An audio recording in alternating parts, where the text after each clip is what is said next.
Welcome to Roadmap to Retirement. Tune in for financial tips, investment strategies, and smart money moves to supercharge your retirement savings. Alex Neri, CFP, and guests are here to help you build your roadmap to retirement. All right, welcome back to the Roadmap to Retirement podcast. I'm delighted to have Marshall back again, back by popular demand. That's the Marsh Man. He's here to do a little Q&A with us. I think what we're going to try to do is every 10 episodes or so, I know this is episode 19, but every 10-ish episodes, we want to take a break, do a Q&A. We're getting a lot of questions back from listeners, which is pretty cool. So let's let it rip. Yeah, Go ahead, Marshall. This has become a thing, which I'm digging it. This is a thing. I'm digging it Let's now. keep it a thing. So we got to keep these questions coming in. We've gotten some good ones. I picked through them a little bit. I think we'll just start volleying them up and have some good discussion here. So the first one, I actually got this one off at an actual client meeting. And I'm interested to see how you respond to this, but part of this is going to be straightforward. Part of it's a little bit more up for discussion. But this person asked me, his wife stopped working.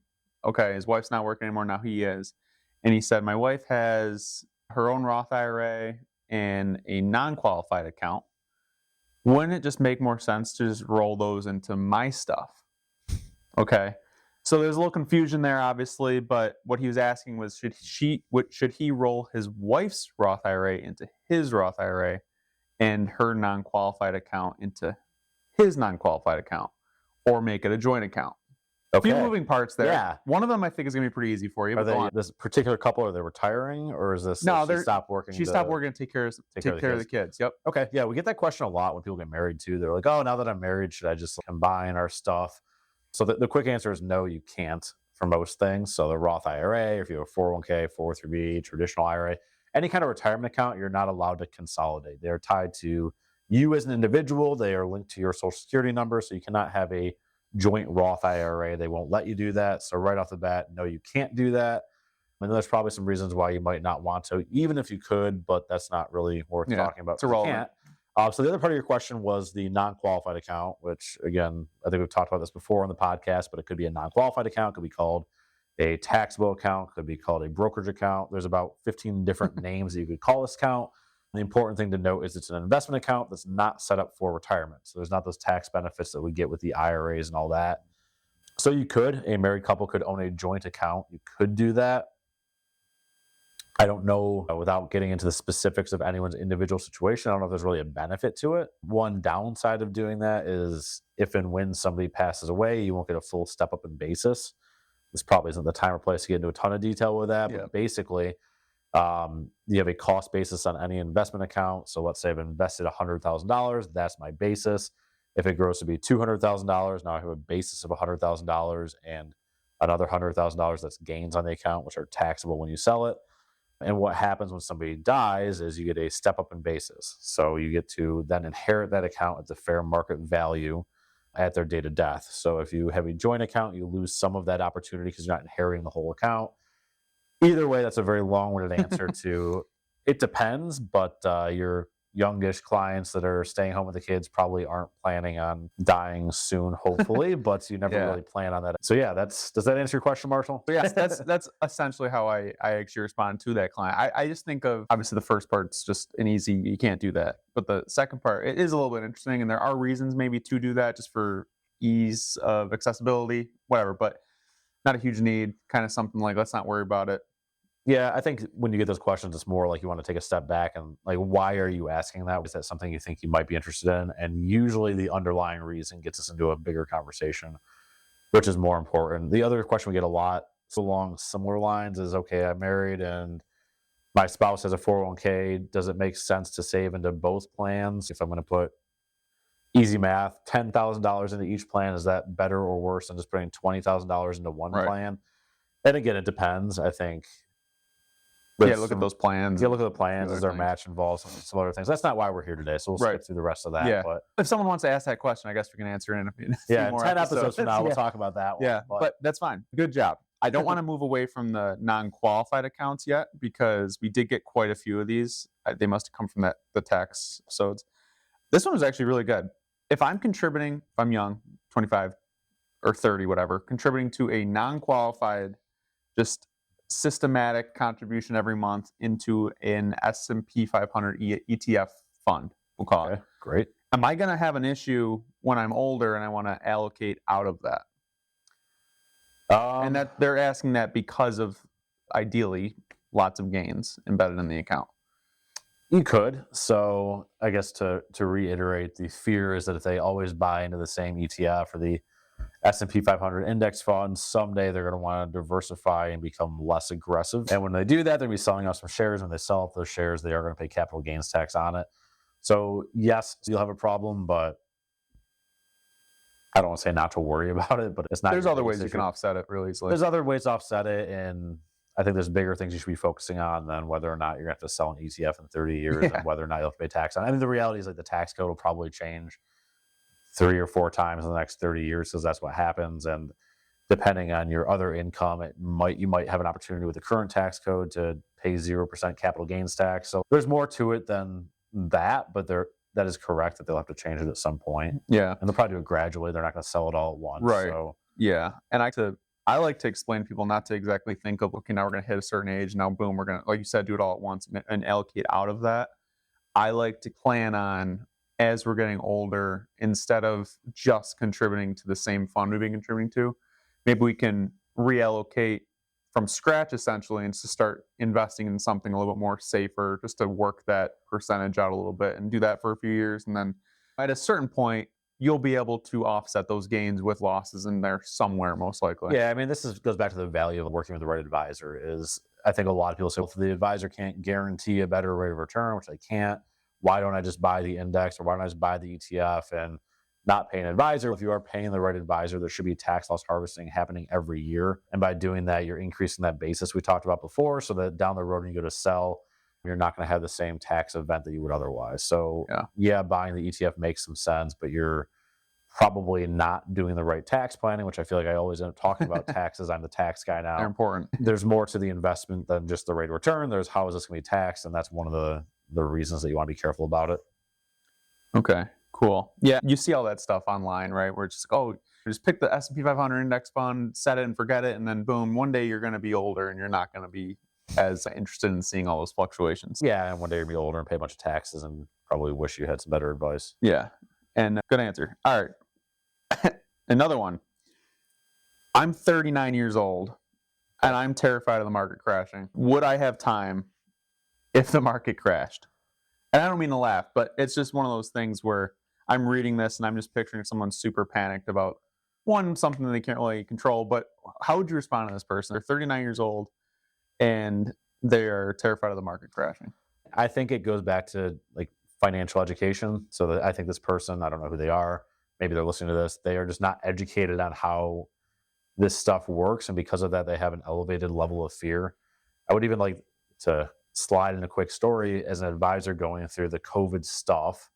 Wasn't that long ago. We all remember this. Mm-hmm. And like just the market fall off and all the reaction to that. I found it very interesting as an advisor that our clients that are in their 50s or 60s barely ever panicked. I had very few phone calls or meetings with clients where they were at all more scared of what was going on in the market than they should be. And yep. Of course, you're concerned. You see the fluctuations. You see your account balance go down as the market goes down. But what stood out to me was that the younger investors are the ones that were more nervous. The 30-something-year-old client they were talking to are the ones that are calling during COVID with a panic of, what should I do? What am I going to do? Should I change something? Should I get out of the market? Should I get back into the market later? And I think a lot of it's just having not been through that market cycle before. People that are in their 50s and 60s now remember, several recessions. They remember, COVID now, but 2008. They remember the early 2000s dot-com bubble. So they've seen this happen a bunch of times where they're invested, everything's great. All of a sudden, there's a market correction or recession. Their assets on paper, their 401k balances, all of that goes down by 20 or 30%. And they've been through that, and then they got to see it recover after that. So for those people that were going through this for the first time in 2020 during COVID, if you were 30 years old during COVID and nothing happened in the market besides the market ran up for the 13 years before that, they've just never been through it before. So it's a natural reaction for the 39-year-old person you're talking about to have some kind of panic just because they haven't seen that before. I think once you get through it the first time, you start to just understand conceptually at least that the market's going to go up and down. When it goes down, nothing's guaranteed. Nobody has a crystal ball, but the trend is typically going to turn around, pick back up. They'll recover their losses and they'll move on from there. So to talk directly to your 39-year-old who's asking this question, If you're 39 years old, that probably means you've got another 20-ish years to work, probably more than that. And if that's the case, you have 20 years for your portfolio to recover from whatever it's going through. So no, they shouldn't panic. No, they shouldn't make changes. They just need to understand what they're going through a little bit. Yeah, and I would even argue too, thinking back to 2020 and that chaos for really only a couple months of it, with market chaos, we'll call it.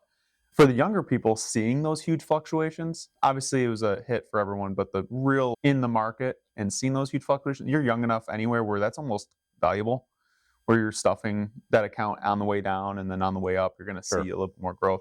And then for, like you said, our people that were a little bit more 50s, 60s, they're not allocated in the same way. So the people that I did talk to that were really panicked were looking at watching the news, seeing that the market's on fire and everyone's going to die.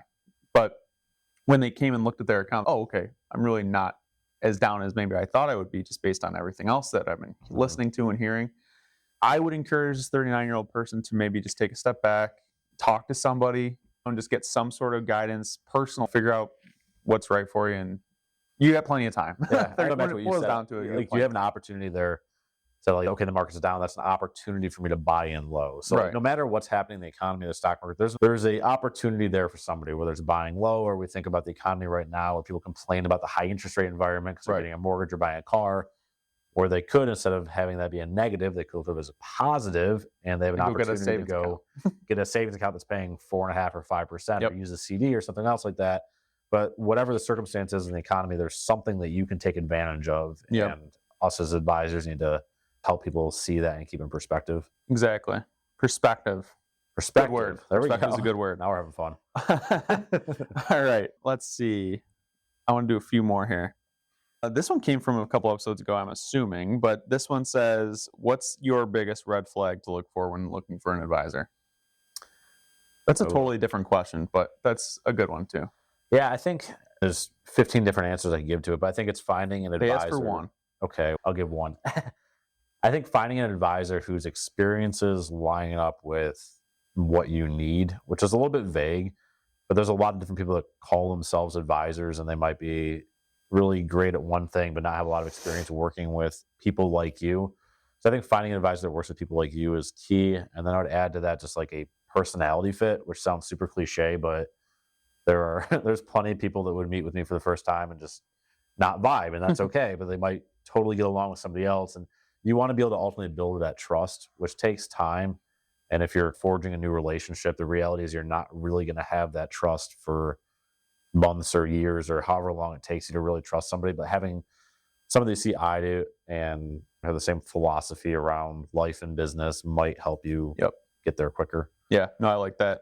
I always think about, when we were starting out, we hear basically going to your financial advisor should not be the same feeling for some people as going to like the dentist. You want to be like looking forward to this. It's not something like, oh man, I'm dreading seeing Alex on my calendar or Marshall on my calendar. I don't want to go see them. Something you want to be looking forward to and be like, hey, it'll be good to see them, catch up. And it's the same from our point of view too. If I get a client that calls me and I see their name come up on caller ID and my reaction is like, oh, so-and-so's calling, that probably means we're not a good fit to work together for either of us. Like we want something mutually beneficial. Yeah. If someone's calling me and I'm dreading it, like I don't want to work with that person. I should probably cut them loose. And oh, absolutely, 100%. Someone else will service them better anyway. At that point, sure. A few more. That Money and Kids episode, that triggered me thinking a lot. Not that I have any kids, but that me thinking. If you were a parent, would you give your child an allowance? And how would you help them budget it? I know that was spoken about a little bit. It was, yeah. We covered that. So maybe go back and listen, Marshall. This came from a listener. Okay, so would I give my kids an allowance? I think no. I think I would want my kids to have some kind of chore or something they're doing to earn that money. So but that's not really the question. So yeah, if you're giving them an allowance, I think it's good. I think that even if it's just money that you're going to spend on your kids anyway, like you have kids, you've got to give them shelter and food and clothing and all that stuff. Sure. But if you're giving your kids $100 towards clothing, directly or indirectly, I think it's better to do it in a way where they're having to pick out and make choices themselves. Yep, and they hurt a little bit. Yeah, it teaches them what things cost, teaches them how to budget, it teaches them that they can't just go to the store and buy 5 pairs of pants and not have any money left over for shirts or whatever the thing is. So I think there's a good lesson in that. I think it just goes back to being transparent with your kids. So that's how I would approach that. Yeah, cool. So another one, when and how should I start saving for my kids. And they specifically say, I'm not talking about for college. Okay. Not for college. So let's assume they're talking about like a retirement account, a creative way to get them into a save on Kids. or like There's a couple complex answers to that. So I think in general, like money habits for kids, I think you want to have that bank account thing that mom or dad are co-signed on or whatever. Mhm. If we're saving for retirement, so to put money into a retirement account, you do need to have earned income. So you can do a Roth IRA at any age. You can be 15 working at Dunkin' Donuts or something, and you can have a Roth IRA and contribute to that. So if you're trying to push your kids to do that, I don't think that's a bad option. The Roth also gives you an opportunity to take out money for other things. So yes, it's a retirement account, but you can also use it towards your first-time home purchase. You can use it for higher education expenses. You can always take back the principal tax-free.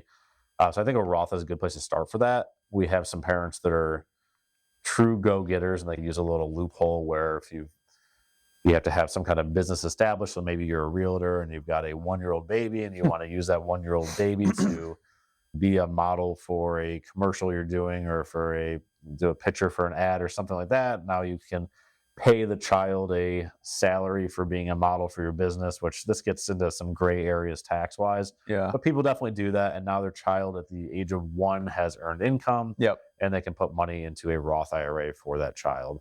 That's generally something that more affluent people are doing when they have the ability to do that and not miss the money. Yep. Yeah. And that's also more of it's definitely helpful for the kid, but it's also a tax planning aspect for the client there. Yes. One thing I really like to have people do, and I just talk to people about this, and then 90% of them don't do it, but when kids are 13 mowing the lawns of neighbors, maybe they make $500. I almost always tell people to have them claim that. Have them claim it, file a tax return. They're not going to owe any taxes anyway. But then the parents can put $500 into a Roth IRA for them for that year. Yeah, you know what I mean? do that too. And that teaches them, it's, hey, you know what? I'm working for this money. It's my money. You let the kids spend the $500, but then you're showing them that, hey, you're working and we're going to match every dollar you make. You got to cut that off. Unless you're $100,000 go, you got to let them know. But hey, you just worked your butt off this summer, made $500,000, $500 or $1,000 mowing lawns, and we're going to help you out, put this in there. And then after a few years, they're 13, maybe now they're 16, and they've got some money in an account growing, and it's pretty interesting to them to see, hey, I just mowed lawns for those past 3 summers and I earned this much money, and now it's worth this much money. And that's a really good head start. It's funny to think about like kids with high school jobs or their parents really think that they're being so smart because they're getting paid under the table. That's somehow important. Like go look at the tax brackets and then come back and talk to me. Exactly. We'll talk about how much money they're actually saving. Right. It's probably probably about zero. Yeah, and also I doubt the accountant's going to charge them too much to throw that in on your taxes. So $10,000 you're making as a high school student, you'll be okay tax wise. So I think it's pretty good. I think that's a really good strategy to get people going on that. And then, like you said, just a bank account would be nice too. Anything you do like with the match, I'm a huge fan of the mom and dad bank matching whatever the kid's earning, as long as they understand how that works. Yeah, if you're in a position where you can afford to match your kids' income or contributions, I think that's a good way to encourage them to do it. Yep. But I think the earlier you start having conversations with your kids about how to actually manage money or how to budget or how to save, the better. I think that helps. Yeah, no, I like that. Okay, cool. Yeah, I think I'm gonna throw one more in here, just like last time for all those future listeners. Last time I think I asked you what was like the best thing that you've had a client talk to you about or something like that, like a nice realization. Any updates on that? It's been a few weeks. So anything good happened in the last couple weeks? Anything good happened in the last few weeks? You couldn't prepare me for this one a little bit?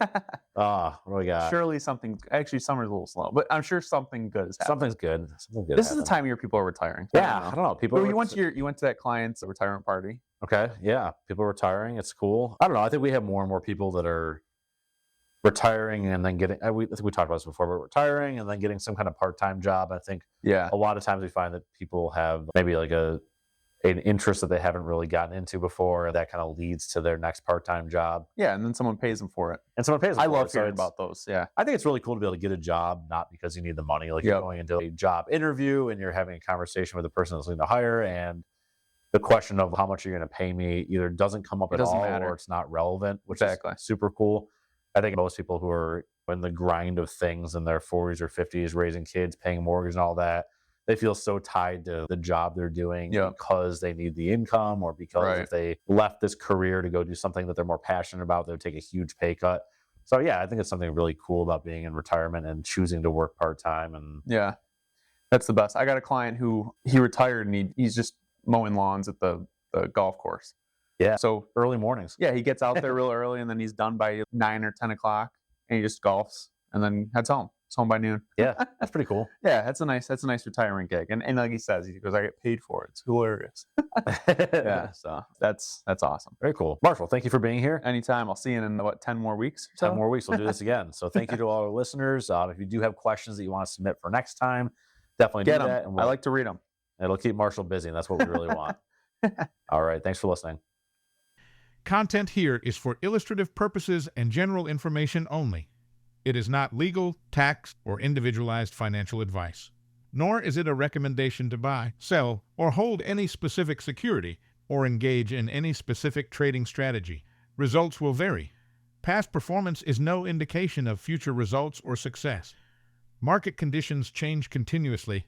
This commentary reflects the personal opinions, viewpoints, and analyses of Alexander Neri. It does not necessarily represent those of RFG Advisory, their clients, or their employees. This commentary should not be regarded as a description of advisory services provided by Alexander Neri or RFG Advisory, or performance returns of any client. The views reflected in the commentary are subject to change at any time without notice. Advisory services offered by investment advisory representatives of RFG Advisory, a registered investment advisor. Alexander Neri and RFG Advisory are unaffiliated entities. Advisory services are only offered to clients or prospective clients where RFG Advisory and its representatives are properly licensed or exempt from licensure. No advisory services may be rendered by RFG Advisory unless a client agreement is in place.